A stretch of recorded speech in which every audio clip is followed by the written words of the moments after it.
26 জন মায়ের কোল খালি করা হয়েছিল 22 এপ্রিল পেহেলগাঁওয়ের বৈশরণ পাহাড়ের চূড়ায়। মুছে দেওয়া হয়েছিল বোনেদের সিঁদুর। সেই বদলা নিল ভারতীয় সেনাবাহিনী।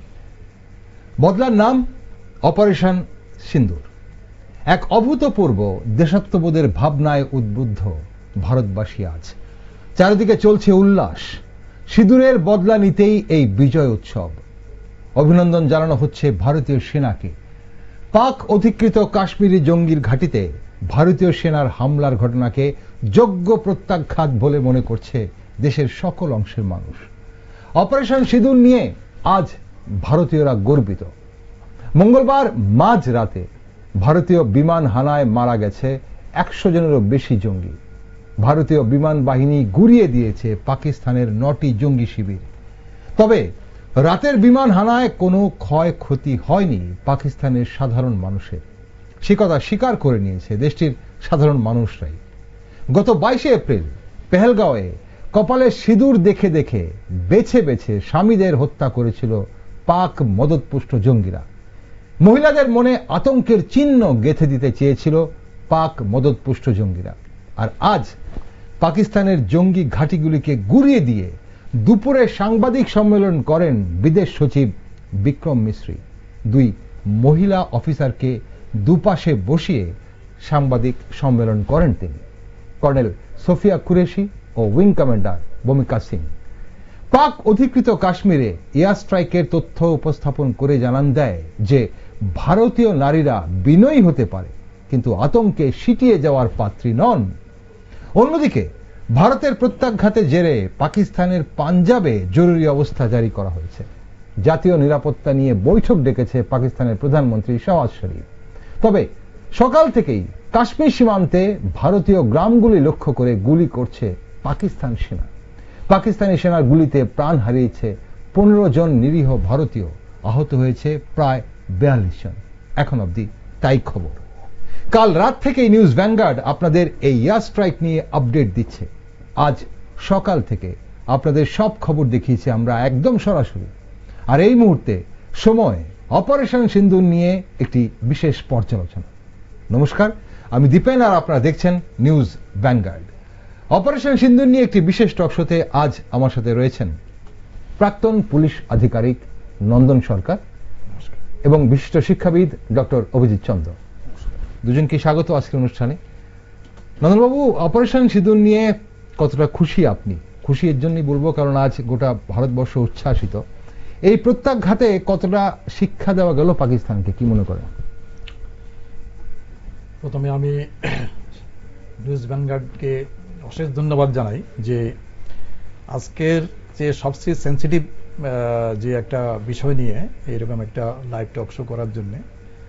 তো এই যে অপারেশন সিঁদুর, যেটা পেহেলগাঁও পরবর্তী সময়ে আমাদের ভারতীয় সেনাবাহিনী করেছে যেটা, তো সেটা নিয়ে আমি কি ভাবছি বা আমি কি, তো ভারতবাসী হিসাবে এটাই স্বাভাবিক যে আমি শুধু গর্বিত নয়, আমার যে বুকের ভিতরে একটা পীড়া ছিল যে আমার এতগুলো ভারতবাসীকে মেরে ফেলেছে জঙ্গিরা কোনো কারণ ছাড়া, সেখানে আজ আমিও একটু ভারতবাসী হিসাবে আমি একটা শান্তি পাচ্ছি। কিন্তু অর্থাৎ এই যে প্রতিশোধের জ্বালা যেটা আজকে হয়তো আমাদের এই ভারতীয় সেনাবাহিনী বা বর্ডার সিকিউরিটি ফোর্স এরা করেছে, তার জন্য কিন্তু আমরাও অনেকটাই গর্বিত এবং একই সঙ্গে আনন্দিত এবং একটা শান্তিতে হয়তো এখন কিছুদিন কাটাতে পারবো, মানে এই পরিস্থিতি থেকে উত্তরণের জন্য। তো অপারেশন সিন্দুর এর আগেও কিন্তু আমাদের এখানে একটা সার্জিক্যাল স্ট্রাইক কিন্তু করেছিল ইন্ডিয়ান আর্মি। আজকে জম্মু কাশ্মীরের যে অবস্থা, সেখানে এর আগে যখন 1971-এ ওয়ার হয়েছিল তখন কিন্তু ভারতীয় সেনাবাহিনী প্রায় লাহোর দখল করে ফেলেছিল এবং লাহোর দখল করে আরো অনেক ভিতরে ঢুকে গিয়েছিল। তৎকালীন যারা রাজনৈতিক প্রশাসক ছিল এনারা যদি দূরদর্শী হতেন তাহলে ওই সময় খুব অল্প পরিশ্রমে কিন্তু পুরো পিওকেটাকে নিয়ে নিতে পারত। হ্যাঁ, দখল কেন, এটা আমাদেরই ছিল, একদম ওটা তো আমাদেরই ছিল, ওইটা পাকিস্তানের দখল মুক্ত করা, এটা নিয়ে নিয়েছে। তো সেখান থেকে ওই সময় যদি 1971 ওয়ারে যখন পুরোপুরি পর্যুদস্ত তৎকালীন পাকিস্তান বা পাকিস্তান সেনাবাহিনী, তখন আমাদের যে রাজনৈতিক প্রশাসক যারা, তারা যদি ঠিকমতো একটু ভাবতো যে না, পিওকের আগে এখন নিয়ে আসার উপযুক্ত সময়, যাতে সারা বিশ্ব কিছু বলতে পারবে না, কারণ আমার জায়গা যে বেদখল হয়েছে সেটা আমি আবার আমার কাছে নিয়ে এসেছি, তো সেটা তখন তারা করেনি। একই সঙ্গে আরো অনেকগুলো ভুল, সেটা আমি বলবো যে হয়তো ওই সব লিডাররা যাই বলুক, আমি বলবো এরা ভিশনারি ছিল না, অর্থাৎ 50 বছর 100 বছরের কথা চিন্তা করেনি, তাৎক্ষণিক চিন্তা করেছিল। আজকে আমাদের এই দুর্ভোগটা পোহাতে হচ্ছে। পাকিস্তানের যতগুলো জঙ্গি দলের যে ডেরা, ট্রেনিং সেন্টার, এবং যেখান থেকে এরা এইসব টেরোরিস্টদের পাঠাচ্ছে ইন্ডিয়াতে, যেখানে দুর্গম এই যে পীর পাঞ্জাল যে মাউন্টেনিয়াস এরিয়া, একই সঙ্গে জম্মু কাশ্মীরের যে বিশাল একটা যে পর্বত সংকুল ঘন জঙ্গল বেষ্টিত অঞ্চল দিয়ে কোন দেশের সেনাবাহিনীর পক্ষে একদম পুরোপুরি এটাকে প্লাগ আপ করা সম্ভব নয়। অর্থাৎ যারা ওখানে যায়নি তারা বুঝতে পারবে না, ভাববে যে ইন্ডিয়ান আর্মি ওখানে যদি আমি 100 ডিভিশন সৈন্য ডেপ্লয় করি, তাহলে কিন্তু পুরোপুরি ওটাকে প্লাগ আপ করা যাবে না, কারণ ওদিক দিয়ে ঘন জঙ্গল বেষ্টিত পাহাড় দিয়ে এইসব টেরোরিস্টরা কিন্তু ঢুকে যেতেই পারবে। এইবার যারা পহেলগাঁয়ে এসছিল, যতটুকু ইন্টেলিজেন্স ইনপুট এসছে, তাতে একটা দেখা যাচ্ছে এখন যাদের পাঠাচ্ছে তারা কিন্তু সেই নজওয়ান কিন্তু টেরোরিস্ট নয়। অর্থাৎ পাকিস্তান বুঝে গেছে যে 1-2 দিনের ট্রেনিং দিয়ে এদের পাঠিয়ে দিলে এটা একটা ফিরে আসে না, সবাইকে ইন্ডিয়ান সিকিউরিটি ফোর্সেস বা ইন্ডিয়ান আর্মি মেরে ফেলে। সেই জন্য এখন যাদের পাঠাচ্ছে এরা সব ব্যাটেল হার্ডেন্ড সব সোলজার, পাকিস্তানি সৈন্য, এদেরই পাঠাচ্ছে যাতে দীর্ঘদিন ধরে এরা জঙ্গলে সার্ভাইভ করতে পারে এবং অতি দ্রুততার সঙ্গে কোনো একটা জায়গা থেকে আরেকটা জায়গাতে, অর্থাৎ ফুললি ট্রেন্ড এসব টেরোরিস্টদের কিন্তু এখানে পাঠাচ্ছে। তো সেই টেরোরিস্ট গুলো যেখানে মূল ব্রিডিং সেন্টার, যেটা খাইবার পাখতুনিয়া অঞ্চল, যে পাকিস্তানের ওই সাইডে যেমন আছে এই যে গিলগিট গুজ্জর এসব অঞ্চলগুলো, এবং পিওকের যে রাজধানী যে মুজফফরাবাদ, এইসব অঞ্চলগুলো হলো টেরোরিস্টের নন ট্রেনিং সেন্টার। সারা বিশ্বের ইন্টেলিজেন্স এজেন্সিগুলো জানে যে এখানে পাকিস্তানের প্রচুর সংখ্যক টেরোরিস্টরা তৈরি করে শুধু ইন্ডিয়াতে শুধু অপারেশন করার জন্য নয়, সারা বিশ্বে এরা টেরোরিস্ট ভাড়া দিচ্ছে এখান থেকে। তো সেটা সারা বিশ্বের জন্য, সারা বিশ্ব তিতি বিরক্ত ইসলামিক ইনসার্জেন্সির কারণে।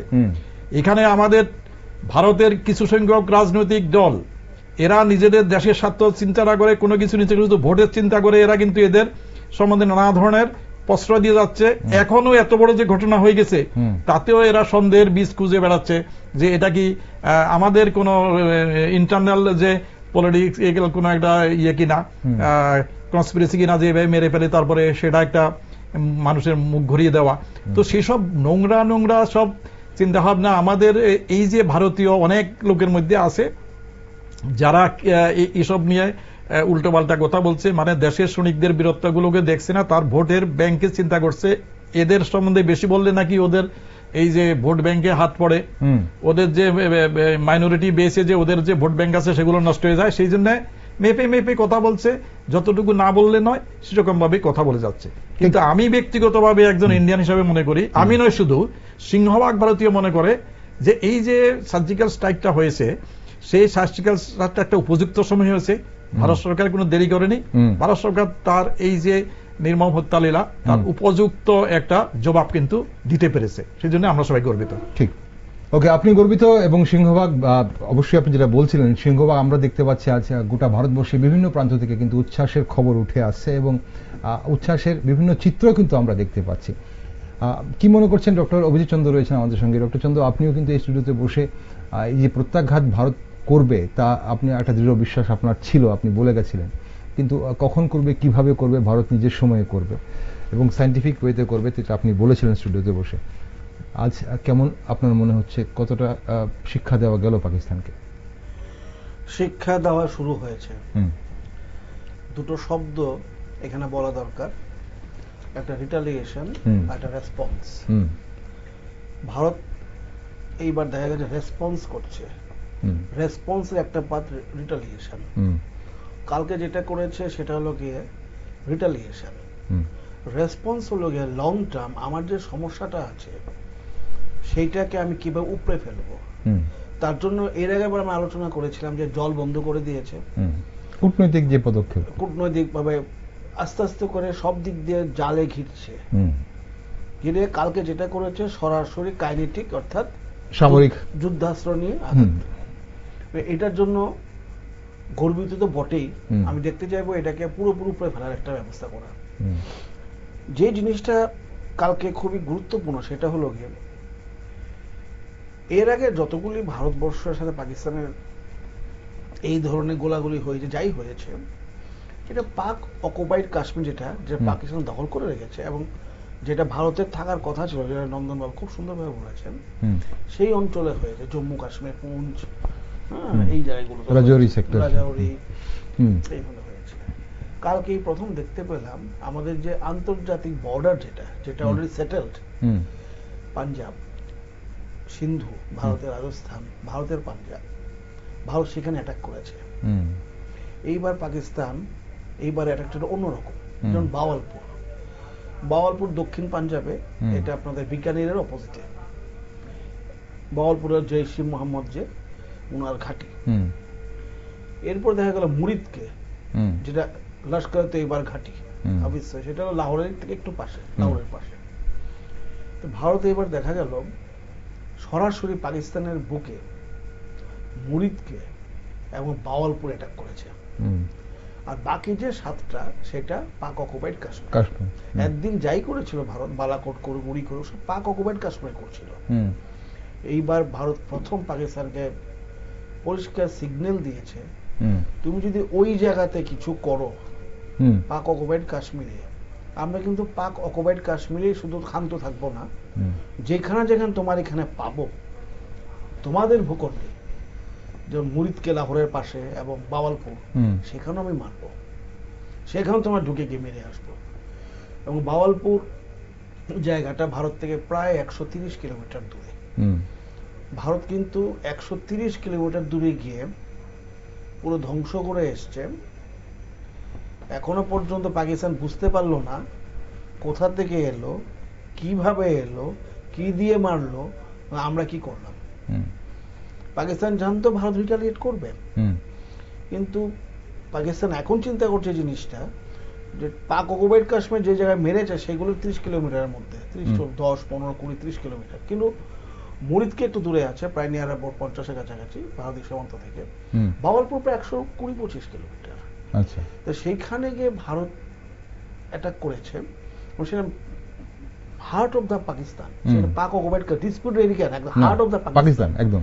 এই প্রথম ভারত পরিষ্কার এটার মধ্য দিয়ে দেখিয়ে দিল, তুমি যদি এমন কিছু করো পাও, আমি তোমার যে শরীর, যেটা তোমার মেইন অংশ পাঞ্জাব, সেখানে ঢুকে তোমার মারবো। ঠিক। আর আরেকটা বিষয় হচ্ছে এখানে দেখা গেছে কি, এটা অনেকে এই সেকেন্ডলি, আগেরটা ছিল যতটুকু আমরা খবরে প্রকাশিত হয়, সব তো হয় না, আগেরটা ছিল একটা কোন একটা অংশের অ্যাটাক। যেরকম একটা হয়েছে উড়িতে, সেটা লোকে স্থলবাহিনী করেছিল, বালাকোট করেছিল বিমান বাহিনী। কিন্তু গতবার যে কাজটা করেছে, গতকাল যেটা করেছে, এটা জয়েন্টলি করেছে। এখনো পর্যন্ত যে খবরগুলি পাওয়া যাচ্ছে, মুরিদকে এবং বাওয়ালপুরে ভারতীয় বিমান বাহিনী সক্রিয়, রাফাল মিরাজ সুখোই, না এটা তো আমরা অনুমান করছি, কি করেছে এটা পরবর্তীকালে আসবে। আর পাক অকুপাইড কাশ্মীরে যেটা 10-15 কিলোমিটারের মধ্যে, এটা ভারতীয় সেনাবাহিনী করেছে। এবং এইখানে আরেকটা জিনিস করেছিল, যেটা বালাকোট পর্যন্ত আমরা দেখেছি ভারতকে যেতে হতো, মানে পাকিস্তান ঢুকতে হতো, সে পাক অকুপাইড কাশ্মীরে হোক আর এখানে ঢুকে অনেকখানি গিয়ে মারতে হতো। গতকাল যেটা করেছে, যতটুকু খবর আমাদের কাছে এখনো পর্যন্ত আছে, ভারতের কোনো কিছু, কোনো সেনাবাহিনী বা প্লেন এখনো পাকিস্তানের সীমা লঙ্ঘন করেনি। ভারত বর্ডার থেকে ওইখান থেকে একদম প্রিসিশন গাইডেড মিসাইল দিয়ে উড়িয়ে দিয়েছে। এটা এই অনেকগুলি ব্যাপার এইবার কিন্তু পাকিস্তানের কাছে রীতিমতো ভয়ের ব্যাপার। ঠিক। আর এখানেই একটা আরেকটা বিষয় উঠে আসছে, যে এই যে বিভিন্ন জঙ্গি ঘাঁটিগুলোকে বলা হচ্ছে নিখুঁতভাবে শুধু জঙ্গি ঘাঁটিগুলোকেই টার্গেট করা হয়েছে, পাকিস্তানের সাধারণ নাগরিকদের কোনো ক্ষয়ক্ষতি করা হয়নি। আপনার কথা সূত্র ধরে বলি, বালাকোটে পাকিস্তান কি বলেছিল, কতগুলি কাক আর গাছ পড়ে গেছিল, কাক মারা গেছিল, গাছ ভেঙে পড়েছিল, কিচ্ছু ছিল না। গতকাল দেখলাম পাকিস্তান প্রথমে বলেছে আমাদের 25 জন মারা গেছে, 100 জন মারা গেছে। পাকিস্তান কিন্তু এখন আর সেটা বলছে না যেখানে গাছ মারা গেছে, কুকুর মারা গেছে বা মাটি ধসে পড়েছে। কারণ ভারতবর্ষ পরিষ্কার এই অ্যাটাক করার 2-3 ঘন্টা পর পুরো ছবিগুলো দেখিয়ে দিয়েছে। একদম স্পেসিফিক ছবি। পাকিস্তান প্রথম থেকেই স্বীকার করছে, দিনকে দিন বাড়ছে। মানে কালকে রাত্রেবেলা অ্যাটাক করেছে, আমি আড়াইটার সময় খবর পেয়েছি, এটা অ্যাটাকটা 2টোর মধ্যে হয়ে গেছে, 25 মিনিটের মধ্যে একটা 5 থেকে একটা 30 এর মধ্যে হয়ে গেছে, 23 মিনিটের মধ্যে ছিল, 20 মিনিট শেষ করে দিয়েছে। পাকিস্তান এখন এমন জায়গায় নিয়ে এটা অস্বীকার করতে পারে, পাকিস্তান বলতে বাধ্য হচ্ছে যে না, আমার এত লোক মারা গেছে, এত আহত হয়েছে, আর কখনোই বলছে না যে এতগুলো কাক মারা গেছে আর এতগুলো গাছ ভেঙে পড়েছে। মানে ভারত এমন ভাবে ওকে সবার সামনে নাঙ্গা করে দিয়েছে, ও এখন মানে লজ্জিত হয়ে গেছে। ও প্রচুর অস্ত্র চীন থেকে নিয়েছিল, অনেক কিছুই নিয়েছিল, কোনো কিছু কাজে লাগছে না। ভারত, আমি আবার বলছি, কালকে এটা হলো গিয়ে একটা রিটালিয়েশন, কিন্তু ভারতের রেসপন্স হলো লং টার্ম, যেটা উনি বলছেন ট্যাকটিক্যাল স্ট্র্যাটেজিক। কালকে দিয়েছে সোজাসুজি গোলাগুলি করেছে, কিন্তু এটাকে বন্ধ করতে হবে। আমরা উড়িও দেখলাম, আমরা বালাকোটও দেখলাম, কিন্তু বন্ধ তো হচ্ছে না। এটাকে বন্ধ করতে হবে। বন্ধ করতে হলে শুধুমাত্র কতগুলো উগ্রপন্থী আর কিছু সেনাবাহিনীকে দিয়ে হবে না, গোটা দেশকে এমন পর্যায়ে নিয়ে যেতে হবে যাতে ওরা বাধ্য হয় বলতে যে আমাদের ছেড়ে দাও, আমরা পারছি না। ভারত আমার সেই চেষ্টাই করছে।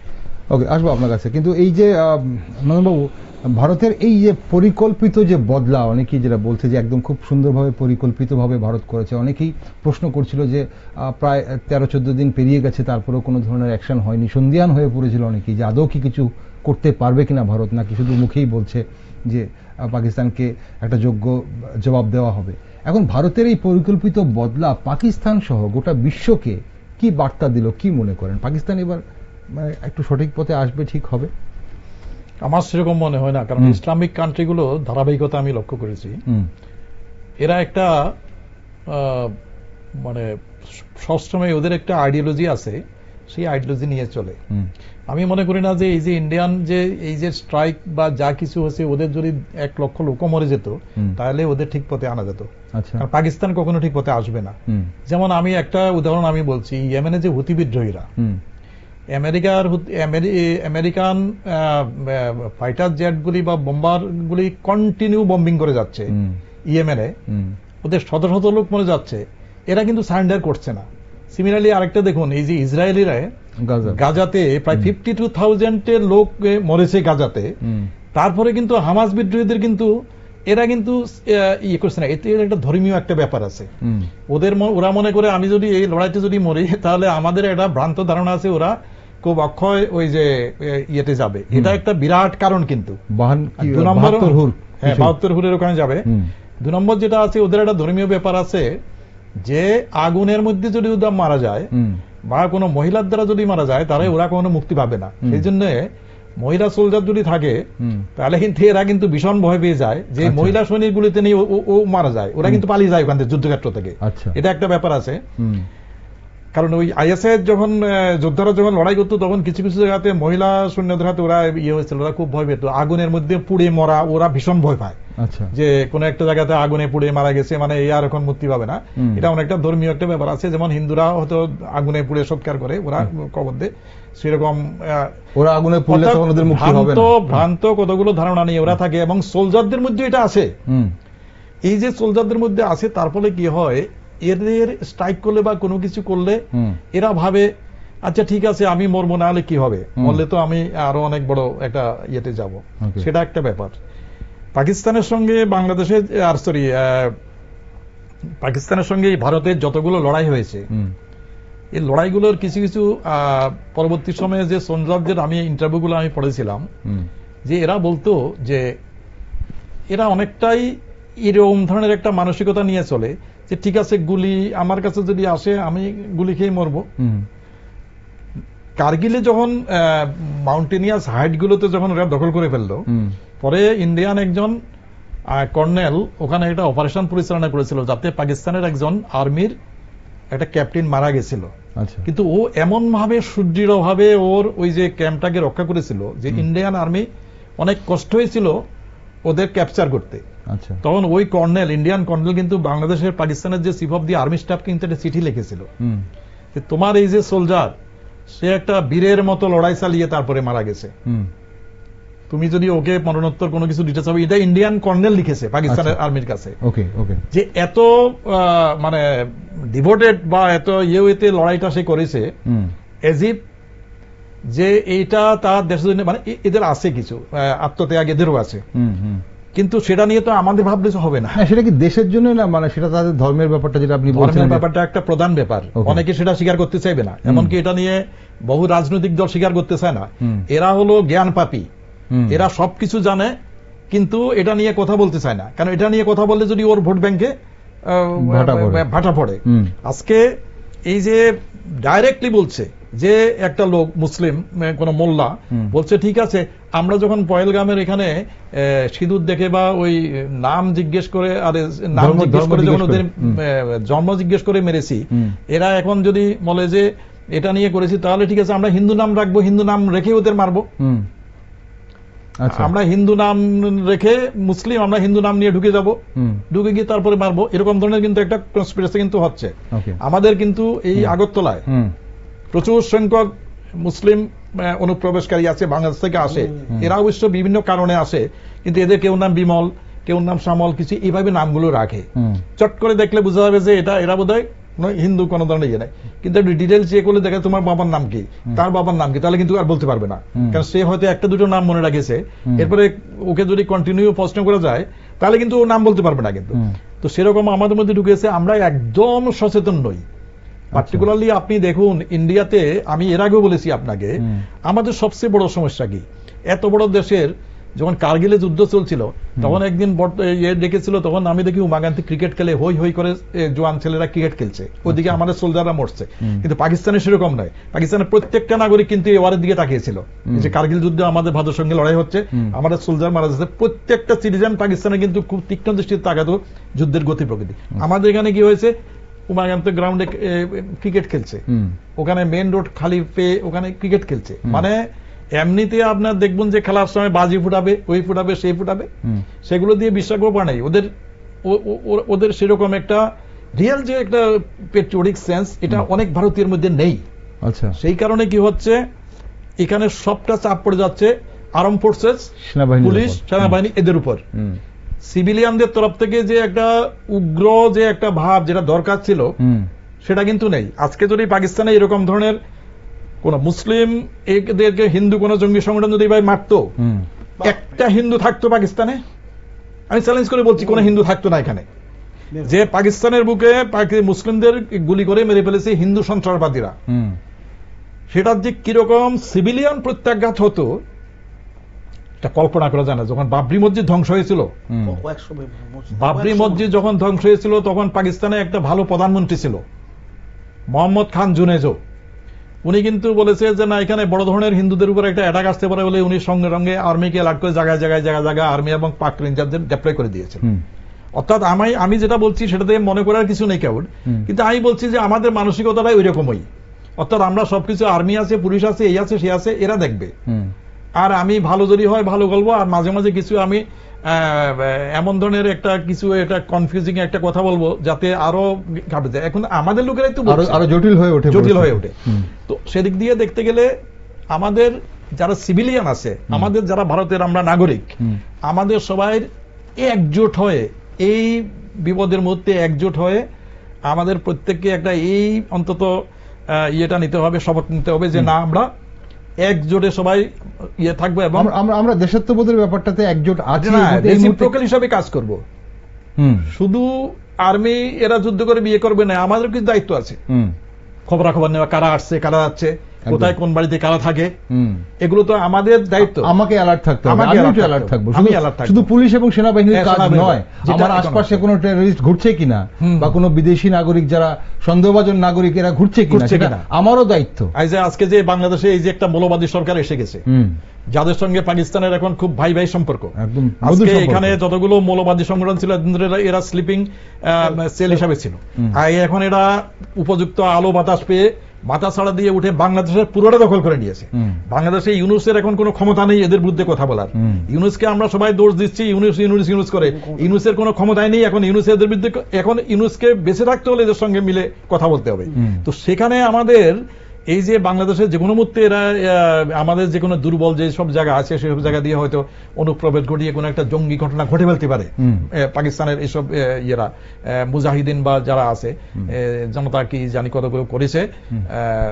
তো এদের জন্য যে পরিমাণ সতর্কতা ভারতীয় লোকজনের থাকা দরকার তার বিন্দু মাত্র নেই। ভারতীয় জনগণ খাচ্ছে, যাচ্ছে, ঘুমাচ্ছে, বাড়ি ঘরে হচ্ছে, কোথায় কি হচ্ছে সেটা বিএসএফ আছে, পুলিশ আছে, আমি কেন করব? আমাকে তো বেতন দেয় না। এরকম একটা মানসিকতা। অথচ আপনি যদি বাংলাদেশে যান, উইদিন 10 মিনিটস আপনাকে আইডেন্টিফাই করে ফেলবে, সিভিলিয়ানরা আইডেন্টিফাই করবে যে এটা ইন্ডিয়া থেকে এসছে, আপনাকে ধরে নিয়ে যাবে হয় বড়াচিউতে। এখানে সেরকম, এখানে বটতলাতে আপনি দেখবেন 100 জনের মতো এখনো বাংলাদেশি ঘুরে বেড়াচ্ছে। ঠিক, তো সেরকম একটা পরিস্থিতি থেকে আমাদের যদি উত্তরণ হতে হয়, আমাদের সেনাবাহিনী এবং পুলিশের তো আছেই, ওদের পাশাপাশি ওদের পরিপূরক মানে রেসিপ্রোকাল একটা ইয়ে হিসাবে আমাদের কিন্তু একটা দেশের যে সুরক্ষা, দেশের যে ইয়ে, তা নিয়ে কিন্তু আমাদের একটা মানে অ্যাক্টিভ একটা রেসপন্সিবিলিটির মধ্যে আমাদের আসতে হবে, একটা প্রোঅ্যাক্টিভ হতে হবে। সিভিলিয়ানদের আমরা সিভিলিয়ানরা, যারা নর্মাল সিভিলিয়ানরা, আমরা কি ভূমিকা পালন করছি দেশের নিরাপত্তার ক্ষেত্রে, বা দেশের যে এই যে এই সময় একটা পরিবেশ যখন সবাইকে জাগ্রত থাকতে হবে, সবাইকে সতর্ক থাকতে হবে, সেখানে আমরা সিভিলিয়ানরা সকালে ঘুম থেকে উঠছি, বাজার করছি, খাচ্ছি, যাচ্ছি, অফিস করছি, বাড়ি ফিরছি, যেটা বলছেন নন্দনবাবু, যে আমরা কি করছি, আমরা কি সজাগ আছি, আমরা কি আশপাশে কি হচ্ছে তার খবর রাখছি, আমরা কি পৌঁছে দিচ্ছি সেই খবর স্বরাষ্ট্র মন্ত্রকের কাছে বা পুলিশের কাছে, সেনাবাহিনীর কাছে, সেটা আমাদের করতে হবে এবং সজাগ থাকতে হবে। কারণ এই মুহূর্তে যে পরিস্থিতি তৈরি হচ্ছে এবং পাকিস্তানের ওপর ভারত যে পাকিস্তানের যে জঙ্গি ঘাঁটির ওপর ভারত যে আক্রমণ করেছে, যে হানা দিয়েছে জঙ্গি ঘাঁটিতে এবং জঙ্গি ঘাঁটিগুলো গুড়িয়ে দিয়েছে, তাতে যে পাকিস্তানের মিত্রশক্তি যারা রয়েছে, ইদানিংকালে আমরা বাংলাদেশকেও দেখতে পাচ্ছি যে পাকিস্তানের মিত্রশক্তি বলেই তাদেরকে মনে হচ্ছে, তারা যে খুব একটা সুখে আছে তা কিন্তু নয়। তারা যে কোনো মুহূর্তে কিন্তু কোনো অঘটন ঘটালেও ঘটাতে পারে, তাই জন্য সজাগ থাকতে হবে। অজিতবাবু, আপনার কি মনে হয় এই বিষয়টাতে? ব্যাপারটা হলো ভারত এবং পাকিস্তান, মুশকিলটা হলো তারা যখন কোনো সমস্যায় পড়ে, সমস্যার সৃষ্টি সবগুলো অন্য দেশের মদতে হয়। পাকিস্তান এখন চলে গেছে চীনের কাছে, ভারতকে এখন আমেরিকা সাপোর্ট দিচ্ছে। তখন চীন এবং আমেরিকা যদি নিজেরা মিলে ঠিক করে ফেলে, তাহলে ভারত পাকিস্তান এটা সমস্যা মিটে যাবে। আচ্ছা, অর্থাৎ আমরা ক্রীড়নক হয়ে যাচ্ছি, ছিলাম আগে রাশিয়া ছিল। ভারত ইদানিং তার যে ফরেন পলিসি বা নিজস্বতা গড়ে তুলছে। আমাদের জয়শঙ্কর বলেছিল অনেক দেশ অনেক জ্ঞান দিচ্ছিল, তো উনি বলে আমার জ্ঞানের দরকার নেই, আমার পাশে কারা আছে পার্টনার দরকার। তো এইটা ভারত এই প্রথম এইভাবে বলল। আর প্রথম যে কথা আমি বলেছেন, এত দেরি হলো কেন, সবাই ঘুম থেকে উঠে কালকে মারছে না কেন, এইটা তো আপনার T20 ম্যাচ না, নেমে গেলাম ব্যাট নিয়ে হাতে। যুদ্ধ একটা অনেক বড় ব্যাপার, অনেক টেকনিক্যাল ব্যাপার। যুদ্ধ একটা আর্ট। এখানে আমার কি মনে হচ্ছে, আপনার কি মনে হচ্ছে, ওনার কি মনে হচ্ছে, সাধারণ লোকের মনে দিয়ে তো যুদ্ধ হবে না। যুদ্ধ যারা মানে এটা একটা অসম্ভব, কি বলবো, মানে জটিল একটা ব্যাপার। প্রথম তো সবাই বলে রাশিয়া 7 দিনে ইউক্রেন দখল করে নেবে, একদম এখন 3 বছর চলছে। গাজাতে ওদের কাছে কিছুই নাই, না ট্যাঙ্ক, না প্লেন, কিচ্ছু নাই, তারপরেও এখনো চলছে, ইসরায়েলের সঙ্গে চলছে। হুতির কি আছে বলুন তো, কিছুই তো নাই। এই যদি আমেরিকার সঙ্গে লড়ছে দিনের পর দিন, তার মানে আফগানিস্তানে কি হলো, কি ছিল ওদের কাছে, কিছু তো নাই। আমেরিকা রাশিয়াকে প্রথম সরালো, আমেরিকা চলে গেল ছেড়ে দিয়ে। ফলে আমার কাছে প্রচুর সৈন্য আছে, প্রচুর বোমা টোমা আছে, টাকা পয়সা আছে, মিলিটারি আছে, আমার সামরিক শক্তি বেশি। আমার এটা দিয়ে কোনো যুদ্ধ মানে আমি যেতে যাবো এই ব্যাপারটা এখন বলার দিন শেষ। এখানে আমি একটু জাস্ট 1 মিনিট বলছি যে বাংলাদেশে 1971-এ যখন বাংলাদেশে একটা মানে গণহত্যা চলছিল, যাকে বলে পাকিস্তানি আর্মিরা নির্বিচারে গুলি করে লোককে মারছিল, তখন স্বাভাবিকভাবে প্রায় অলমোস্ট 1 কোটির মতো রিফিউজি এখানে চলে এসেছিল। এবং বাংলাদেশের যে স্বাধীনতা সংগ্রাম, সেই সংগ্রামে ইন্ডিয়া ডাইরেক্টলি ইনভলভ হওয়ার একটা ইচ্ছা কিন্তু ইন্দিরা গান্ধী, তৎকালীন যে chief of the army staff general Manekshaw, general SAF যে মানেকশোকে বললো যে আমরা ইমিডিয়েটলি ওয়ারে নামবো পাকিস্তানের সঙ্গে এবং উইল লিবারেট বাংলাদেশ। তখন কিন্তু মুখের উপর বলে দিয়েছিল প্রধানমন্ত্রীর জেনারেল মানেকশো, যেটা উনি বললেন যে আই এম নট প্রিপেয়ার্ড, আমি এখনো প্রিপেয়ার্ড হইনি, আমাকে তুমি সময় দাও প্রিপেয়ার্ড। কারণ যুদ্ধ এমন একটা জিনিস যে সেটাতে আমার কি পরিমাণ গোলা বারুদ আছে, কি পরিমাণ ডেভেলপমেন্ট আছে, কোথায় আমি ডেপ্লয় করব, কোথায় আমার এরকম ধরনের, সব planning এর প্রয়োজন আছে। অর্ডিন্যান্স ফ্যাক্টরি গুলোতে এখন যেমন ইন্ডিয়াতে অর্ডিন্যান্স ফ্যাক্টরি সব কর্মচারীর ছুটি কিন্তু বাতিল হয়ে গেছে। অর্থাৎ কন্টিনিউ এখানে এখন ওই যে যদি যে কোনো একটা দেশের কি হয়, যেমন ইন্ডিয়া, আমরা একটা অ্যাসেসমেন্ট করেছিল যে ইন্ডিয়ার যে গোলা বারুদ আছে, মানে অস্ত্র নয়, অস্ত্রের সঙ্গে যে এমিউনিশন আছে, এমিউনিশন হতে 1 মাস যুদ্ধ করতে পারবে ইন্ডিয়া। আচ্ছা, পাকিস্তানে হয়তো 10 দিন যুদ্ধ করতে পারবে।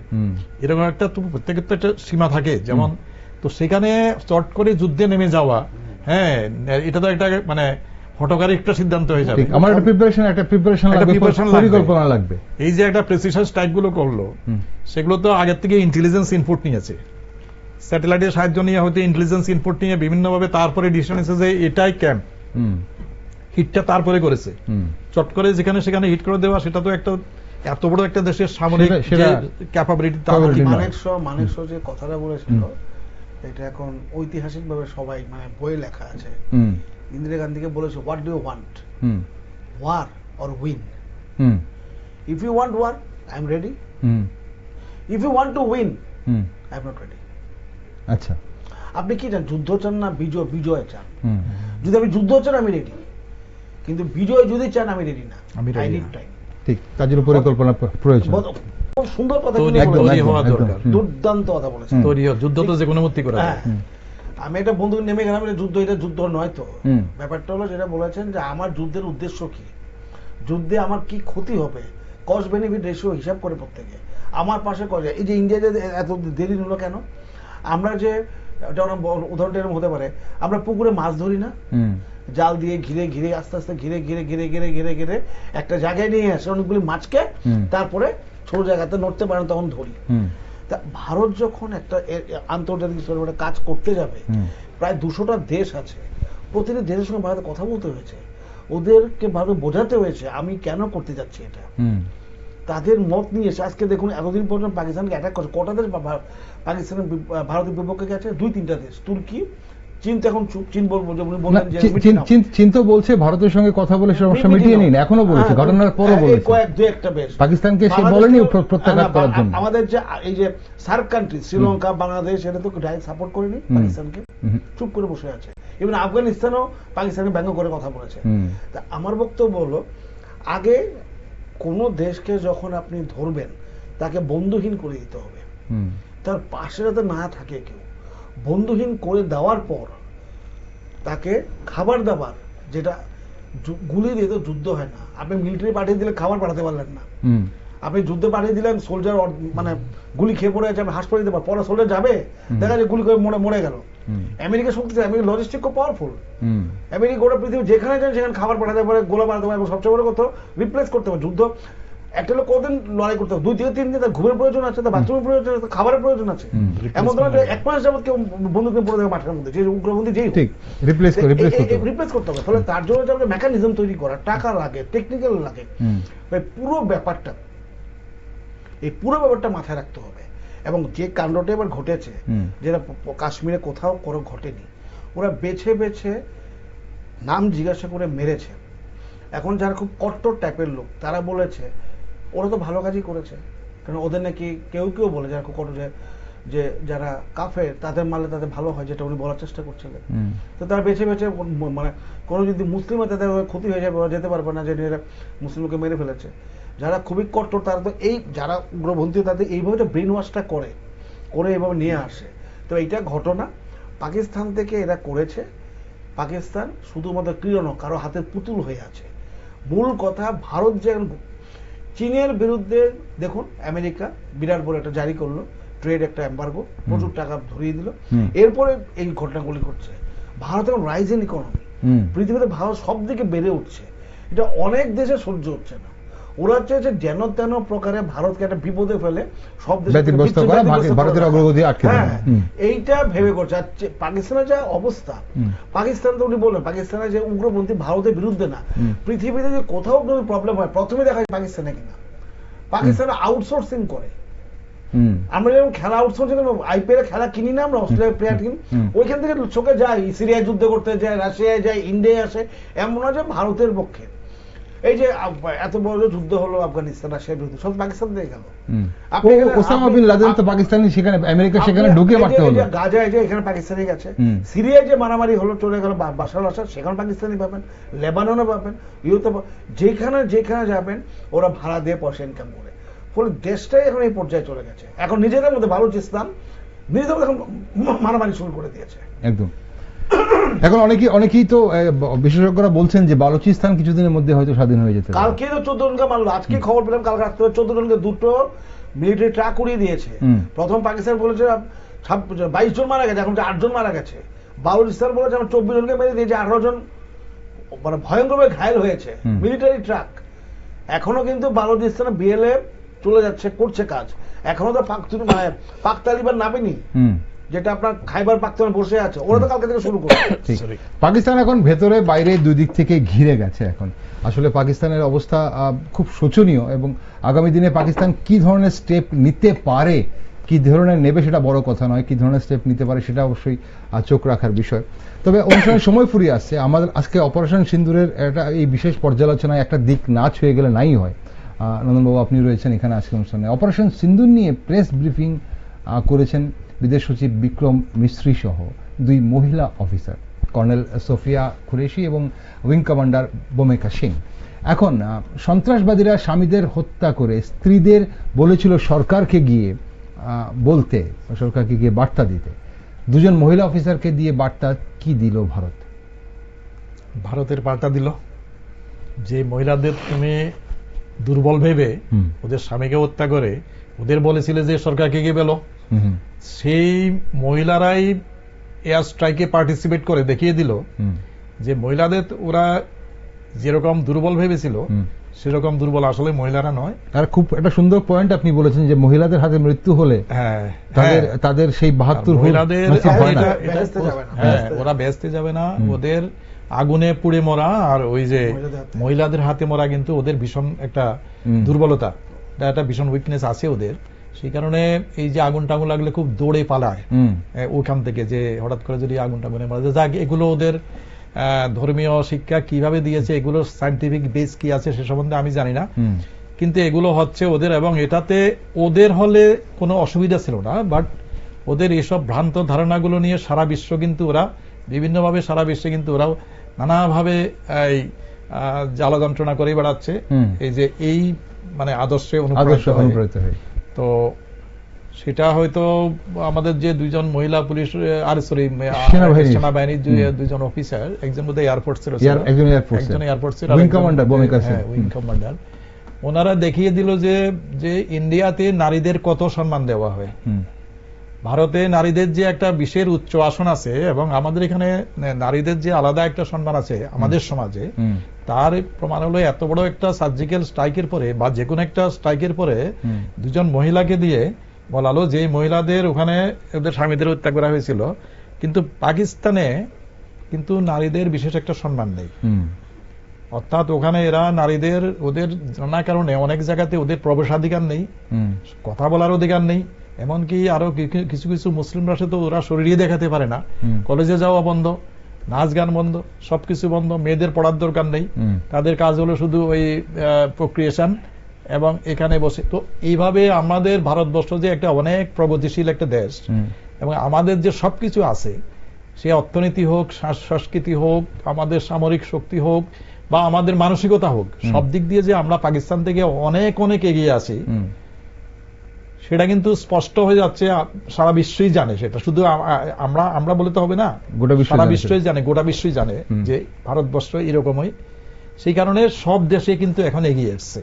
আর তুর্কির এই যে এরদোয়ান, এই যে সে নিজেকে একটা মুসলিমের একটা জগতের একটা নিজেকে স্বঘোষিত একটা বাদশা মনে করে যে আমি গার্জিয়ান, এই যে ইসলাম জগতের গার্জিয়ান। এবং সেই কারণে সে একে তো ওরা শিয়াদের বিরুদ্ধে লড়াই করছে, যেমন ইরানের বিরুদ্ধে বা অন্য বিরুদ্ধে ওরা সৈন্য তৈরি করে বিভিন্নভাবে, যেমন একই সঙ্গে এরা পাকিস্তান বা বাংলাদেশ বা যে কোনো ধরনের ইসলামিক কান্ট্রি যেখানে সুন্নি অধ্যুষিত, এদের কোনো বিপদ আপদে একবারে নিজস্ব মানে স্বতঃপ্রণোদিত হয়ে এগিয়ে আসছে, এগিয়ে এসে বলছে আমি আছি তোমাদের পাশে, আমি তোমাদের এই দেব সেই দেব।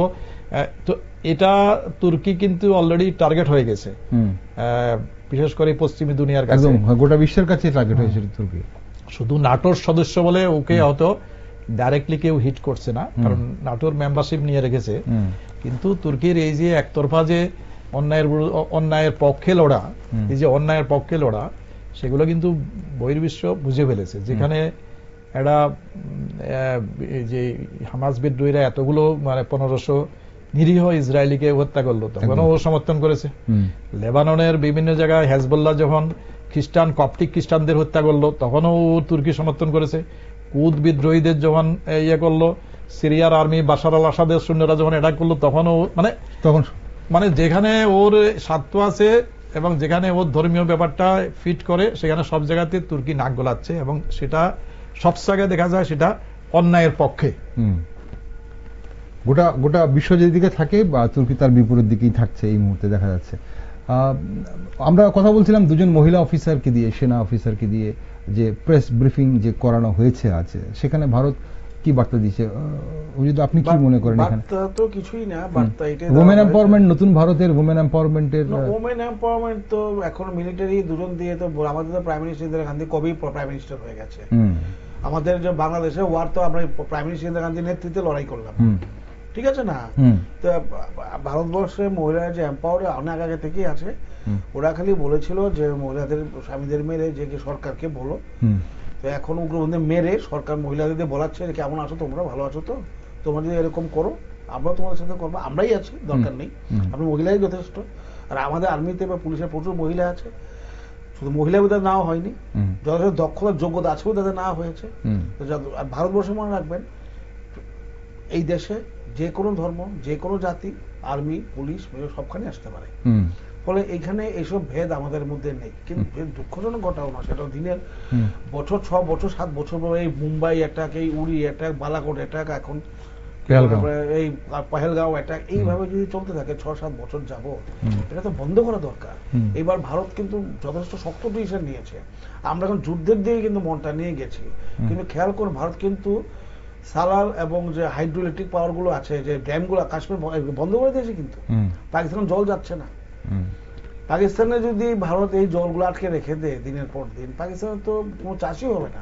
না, এতদিন আমরা বলছিলাম শুধু ভাতে মারার চেষ্টা হচ্ছে, এখন হাতেও মারলো, ভাতেও মারছে, এখন সব দিক থেকে কিন্তু পাকিস্তান, যেটা বলছিলাম পাকিস্তান ফিরে গেছে। এখানে একটু গ্যাপ আছে আমাদের, এই যে ভারতবাসীর যে একটা লিবারেল যে থিঙ্কিং, তাতে যেমন এই যে কাশ্মীরে যে নন যারা এই যে এক্সট্রিমিস্ট, যারা দক্ষিণ কাশ্মীরের বা উপত্যকার যে এক্সট্রিমিস্টরা, যারা নন ইয়েতে মানে কাশ্মীর বেস যে উগ্রপন্থী সংগঠনগুলো পাকিস্তান থেকে ইয়ে পাচ্ছে, এদের বাড়িঘরগুলো রিসেন্টলি আর্মি গিয়ে ধ্বংস করেছে একদম।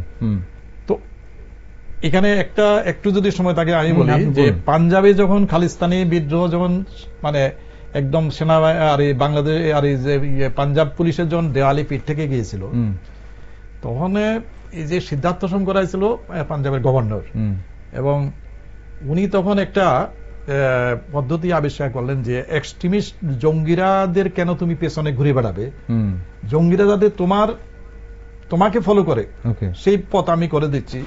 তখন উনি জেনারেল পুলিশের যে ডিজিপি ছিল জিয়াপ রিভেরো এবং কেপিএস গিল ছিল ওই সময় এডিশনাল ডিজিপি পুলিশের, এনারা তিনজনে মিললে বলল যে এক্সট্রিমিস্টের যে বাড়িঘরগুলো আছে, আমরা সবাই জানি কোথায় কি বাড়িঘর আছে, সুন্দরভাবে এখানে এক্সট্রিমিস্ট করছে, লোক মারছে, মারছে, লুটপাট করছে, আর বাড়িতে গিয়ে ওদের ফ্যামিলিগুলোকে মেরে ফেলো। এটা কিন্তু আমাদের ইন্ডিয়ান পেনাল কোডেও আছে। আচ্ছা, বৃহত্তর স্বার্থে কিন্তু ক্ষুদ্র ড্যামেজ করা যায়, মানে একটা বড় জাহাজের সঙ্গে একটা বাদিকে গেলে পুরো জাহাজটা ডুবে যাবে, ছোট একটা এদিকে গেলে আবার ছোট একটা জাহাজ যেখানে 2-3 লোক আছে, তো মানে লতে পারমিশন আছে ছোট জাহাজটাকে তুমি ভেঙে তুমি বেরিয়ে যাও, সেটা হলো ইন্ডিয়ান পেনাল কোডেও আছে। তো সেই সময় ওনারা বললো যে এদের মেরে ফেল, তখন শুরু হলো এক্সট্রিমিস্টদের পিছু হটার পালা। অর্থাৎ আজকে এই এক্সট্রিমিস্টের পুরো বাড়িঘরে ও সেলিব্রেশনটা সবাইকে মেরে ফেলছে, শুনতে খারাপ লাগছে কিন্তু এটাই একমাত্র পদ্ধতি। কালকে ওই বাড়িতে মেরে ফেলছে, তখন এক্সট্রিমিস্টের মধ্যে একটা ইয়ে হয়ে গেছে, ওরা জঙ্গি দল ছেড়ে দিয়ে যার যার বাড়ির কাছাকাছি চলে আসতে শুরু করেছে, তখন আবার ধরা পড়ে গেছে পুলিশের কাছে। তো সেটা খুবই একটা দরকার যে বৃহত্তর স্বার্থে এইসব অ্যাকশনগুলো নেওয়া উচিত, যেগুলো আইনে পারমিশন দেয় না, কিন্তু এগুলো কভারেড একটা অপারেশন, সেগুলো করা উচিত। কিন্তু সেটা তো যে আমার দেশের ভেতরে যদি এরকম পরিস্থিতি হয়, কিন্তু যখন পাকিস্তান থেকে যখন কোন জঙ্গিরা যখন প্রবেশ করে যখন এই ধরনের কাজ করছে, এগুলো তো আরেকটা ভাঙলো, ওরা যেখানে ট্রেনিং করে, যেখান থেকে ওরা শিবিরগুলো সেই ঘাঁটিগুলোকে ধ্বংস করার সঙ্গে কোলাবোরেটর না হলে, কোন সিম্পেথাইজার না হলে, কোলাবোরেটর না হলে কিন্তু কোন একটা উগ্রপন্থী কোথাও এটা অপারেশন চালাতে পারে না। পাকিস্তান থেকে এসে এখানে এই যে দুর্গম রাস্তাঘাট কোথায় কোথায় গেছে, সেটা লোকাল যদি হেল্পার না থাকে কোনদিনও কিন্তু সেটা সে পারবে না। ওভারগ্রাউন্ড আছে, আন্ডারগ্রাউন্ড এজেন্টও আছে। আমাদের যেমন এই যে ত্রিপুরাতে দীর্ঘদিন ধরে যে এক্সট্রিমিস্ট প্রবলেম আমরা সলভ করেছি, আমরা তখন পাহাড়ে পর্বতে ঘুরে বেড়াতাম, আমাদের সোর্স নিয়ে আমরা খবর নিতাম যে কারা ওখানে আছে। সেই প্রথমে আমরা ওটার বলতাম আমরা যে ওভারগ্রাউন্ড কোলাবোরেটর বা আন্ডারগ্রাউন্ড কোলাবোরেটর, এদের প্রথম বাড়ি ঘরে গিয়ে আমরা ইস্যু আস্তে আস্তে আস্তে আস্তে এইভাবে এক্সট্রিমিজম একটা কমেছে। তো সেরকম রিসেন্টলি শুরু করেছে ইন্ডিয়ান আর্মি বা জম্মু কাশ্মীর পুলিশ, যে ওদের বাড়িঘরগুলো ভেঙে দিচ্ছে। এটা অনেক আগে করা উচিত ছিল। ঠিক, এটা ইসরায়েলের পদ্ধতি না অবলম্বন, ইসরায়েলের পুরো পদ্ধতি। তুমি যদি সমাজে ক্ষতি করো, তোমার ক্ষতি আমি করে দেবো। উনি বললেন যে বড় জন্য ছোটটা করো। ইসরায়েলে কিন্তু এটা আছে, যদি কোনো জায়গায়, কারণ তোমার বাড়ির লোক, তুমি খবর দেবে না পুলিশকে, বলছে তুমি দাও, আমি নিয়ে আসার চেষ্টা করবো। যদি আপনি খবর দেন যে আমার ছেলে বা আমার চোখগুলো চলে গেছে, ভুল পথে চলে গেছে, ঠিক, নিয়ে আসার চেষ্টা করছে, তুমি চলে আসো, কিন্তু খবর না দিলে এই পরিণতি হবে, এই পরিণতি হবে। অসংখ্য ধন্যবাদ আপনাদের দুজনকে। আজ এই গুরুত্বপূর্ণ পর্যালোচনায় আপনারা অংশগ্রহণ করলেন। অপারেশন সিন্দুর নিয়ে আজ গোটা ভারতবর্ষ এই মুহূর্তে এই পর্যালোচনা করছে, ভারতবর্ষ এই নিয়ে আলোচনা করছে। আপনারা সঙ্গে ছিলেন এতক্ষণ, অসংখ্য ধন্যবাদ। অজিতবাবু আপনাকে ধন্যবাদ, নন্দনবাবু আপনাকে ধন্যবাদ। দর্শক বন্ধুরা, কথায় আছে যে শত ধুলেও নাকি কয়লার ময়লা যায় না। নির্লজ্জ পাকিস্তানেরও একই অবস্থা। ভারতীয় বিমান হানায় মারা গেছে 100 জনেরও বেশি জঙ্গি, আর সেই জঙ্গিদের শহীদের মর্যাদা দিচ্ছে পাকিস্তান। জঙ্গিদের দেহ পাকিস্তানি পতাকায় মুড়ে শেষকৃত্য সম্পন্ন করা হচ্ছে বলেও খবর রয়েছে। এদিকে আগামীকাল বৃহস্পতিবার সর্বদলীয় বৈঠক ডেকেছে কেন্দ্রীয় সরকার। এখন জল্পনা তৈরি হয়েছে, তাহলে কি আরো বড় কোনো অভিযানের সিদ্ধান্ত নিচ্ছে ভারত সরকার? তা অবশ্য সময় বলবে, সেদিকে নজর রাখছি আমরা। আর আপনারা সব খবর এবং আপডেট দেখার জন্য চোখ রাখুন শুধুমাত্র নিউজ ভ্যানগার্ডে।